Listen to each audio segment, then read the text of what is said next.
CMRL നിന്ന് Congress പാർട്ടിക്കായി fund വാങ്ങിയിട്ടുണ്ടെന്ന് Ramesh Chennithala സമ്മതിച്ചതിന് പിന്നാലെ അതേ നിലപാട് ആവർത്തിക്കുകയാണ് മുഖ്യമന്ത്രി വി.ഡി. സതീശനും.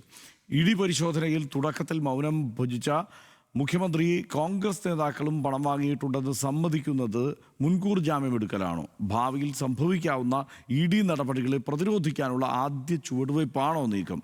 ന്യൂസ് ആംഗിൾ പരിശോധിക്കുന്നു. ന്യൂസ് ആംഗിളിലേക്ക്.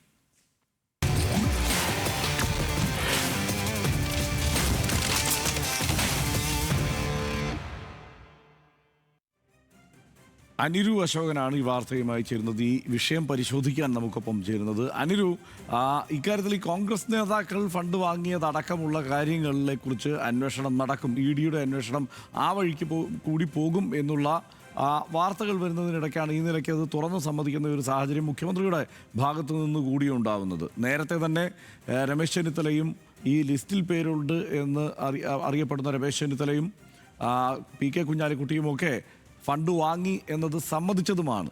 ഇതൊരു സ്വാഭാവികതയോടെ പറയുമ്പോഴും നിയമപരമായി ഇതിന് ചില പ്രശ്നങ്ങളുണ്ട് എന്നുള്ളത് വാസ്തവമാണ്. പാർട്ടിക്ക് വേണ്ടി വാങ്ങിയ ഫണ്ടാണല്ലോ എന്ന് എളുപ്പത്തിൽ പറഞ്ഞു പോകാൻ കഴിയില്ല. ഈ പറഞ്ഞ് കേൾക്കുന്ന അല്ലെങ്കിൽ ഈ രേഖകളിൽ കാണുന്ന തുക എന്നത് അത്ര ചെറിയ തുകയുമല്ല. അപ്പോൾ എങ്ങനെയാണ് ഈ നീക്കത്തെ നമുക്ക് കാണാനാവുക?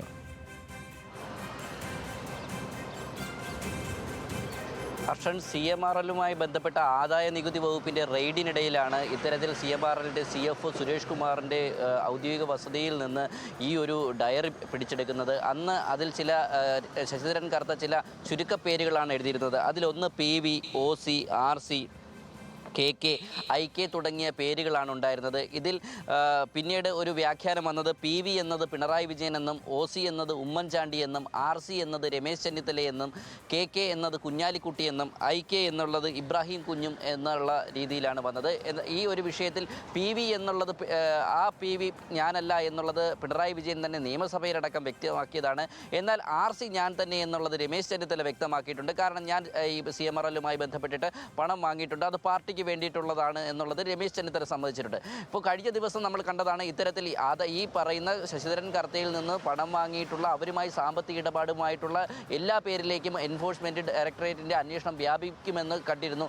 ഇതിൻ്റെ അടിസ്ഥാനത്തിൽ ഒരു മുൻകൂർ ജാമ്യമെടുക്കൽ തന്നെയാണ് ഈ വിഷയത്തിൽ മുഖ്യമന്ത്രി സതീശൻ സ്വീകരിച്ചിരിക്കുന്നതെന്നാണ്. കാരണം നമ്മൾ കണ്ടതാണ് പ്രതിപക്ഷ നേതാവ് പിണറായി വിജയൻ്റെ വീട്ടിലേക്ക് ഇഡി എത്തിയപ്പോൾ അന്ന് അവിടെ CPM ഒരു പ്രധാനമായിട്ടൊരു ആരോപണം ഉന്നയിച്ചത് ഈ കർത്തയുടെ ഡയറിയിൽ വീണ വിജയൻ്റെ പേര് മാത്രമല്ല മറ്റ് കോൺഗ്രസ് നേതാക്കളുടെ പേരുകളുമുണ്ട്. അതിൽ പ്രധാനമായി 2 പേർ ഇപ്പോൾ മന്ത്രിസഭയിലുള്ള അംഗങ്ങളാണെന്നുള്ളൊരു വിമർശനം ഉന്നയിച്ചു. ഭാവിയിൽ ഇത്തരത്തിൽ ആഭ്യന്തരമന്ത്രിയായ രമേശ് ചെന്നിത്തലയിലേക്ക് വരെ ചോദ്യമുനയിലേക്ക് രമേശ് ചെന്നിത്തല എത്തുമ്പോൾ അവിടെ ഒരു വലിയ പ്രതിരോധം സർക്കാരിനുണ്ടായേക്കാം. ഇത് കണ്ട് തന്നെയാണ് മുൻകൂർ ജാമ്യം എന്നുള്ള നിലയിൽ തന്നെയാണ് വി.ഡി. സതീശൻ അത് ഞങ്ങൾ നേരത്തെ പറഞ്ഞിട്ടുണ്ടല്ലോ, അത് ഞങ്ങൾ നേരത്തെ കാര്യം പറഞ്ഞിട്ടുണ്ടല്ലോ എന്നുള്ളത്. പക്ഷേ നമ്മൾ ചിന്തിക്കേണ്ടത്, നമ്മൾ ചോദിക്കേണ്ട ഒരു കാര്യം, വീണ വിജയനും CMRL കമ്പനിയുമായിട്ട് ഇപ്പോൾ ആദായ നികുതി വകുപ്പ് ചോദ്യം ചെയ്യുന്നത് ചെയ്യാത്ത സേവനത്തിന് അല്ലെങ്കിൽ ഇല്ലാത്ത ഒരു സേവനത്തിൻ്റെ പേരിൽ പണം കൈപ്പറ്റി എന്നുള്ളതാണ്.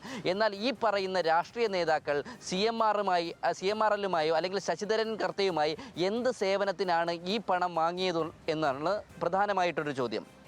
കാരണം ഇത്തരത്തിൽ ഇപ്പോൾ വി.ഡി. സതീശൻ പറയുന്നത് നമ്മൾ ഇത്തരത്തിലൊരു പല കമ്പനികളുമായിട്ടോ അല്ലെങ്കിൽ എറണാകുളത്തെ ഒരു വലിയ കമ്പനിയുമായി ഞങ്ങൾക്ക് അടുപ്പമുണ്ട്, ഇത്തരത്തിൽ പലരും ഞങ്ങൾ ഫണ്ട് സ്വീകരിക്കാറ്. എന്തിനാണ് ഈ ഫണ്ട് സ്വീകരിക്കുന്നത്? എന്ത് സേവനമാണ് ഈ പറയുന്ന ഭരണകക്ഷിയായാലും പ്രതിപക്ഷമായാലും എന്ത് സേവനമാണ് ഇത്തരത്തിലൊരു കരിമണൽ ഖനന കമ്പനിയുമായ CMRLുമായിട്ട് ഉള്ളത് എന്നൊരു വലിയ ചോദ്യമാണ്.